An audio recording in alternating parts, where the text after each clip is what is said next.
ভালোবাসার মানুষটিকে সময় দিলে আপনার সময় নষ্ট হয় না, বরং বরং সম্পর্ক আরো গভীর হয়।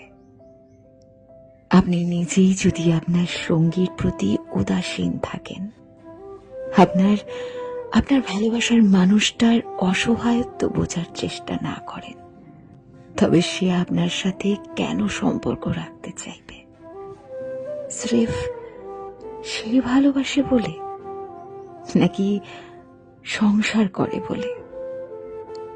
অবহেলায় কারোর অনুভূতি নষ্ট হয়ে গেলে মানুষ তখন আর ভালোবাসা বোঝে না। মানুষ তখন শুধু শুধু মুক্তি খোঁজে।